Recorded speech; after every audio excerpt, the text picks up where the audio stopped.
Il-faċċati tal-gazzetti tal-ħadd kienu qegħdin jitkellmu dwar rebħa Laburista fl-elezzjoni tal-Kunsilli Lokali, iżda fis-sala tal-att tal-voti mhux kollox kien mitmum. Sa kważi nofsinhar il-proċess kien għadu għaddej biex ingħalqu l-ikbar żewġ lokalitajiet, San Pawl il-Bahar u il-Mosta. F'San Pawl il-Bahar it-taqtija baqgħet sal-aħħar tant li d-differenza bejn Kunsill Laburista u dak Nazzjonalista kien 6 voti favur tal-aħħar.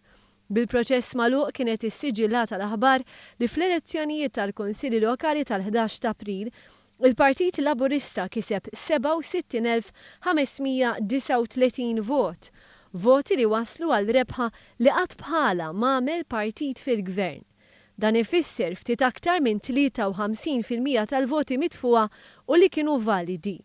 B'kollox ġew eletti 224 kunsillier, 119 fisem il-Partit Laburista, 104 fisem il-Partit Nazzjonalista u wieħed fisem l-Alternattiva Demokratika li wkoll deru kuntenti bir-riżultat. Minn dawn il-kunsilliera 43 huma nisa, bl-ikbar ammont ġifieri 4 ikun elett f'San Pawl il-Bahar.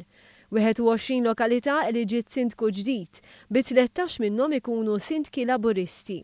Mill-kandidati kollha fisem il-Partit Laburista, Alexander Muscat ġab l-iktar voti fl-ewwel, segwit mis-sindku ta' Żurri Ignatius Farrugia u s-sindku ta' Ħal-Qormi Rosjan Kutajjar. Kien l-eks deputat parlamentari Edwin Vassallo li kiseb l-ikbar ammont ta' voti fl-ewwel fisem il-Partit Nazzjonalista, segwit mis-sindku ta' Ħ'Attard Stefan Kordina u Ralph Puli.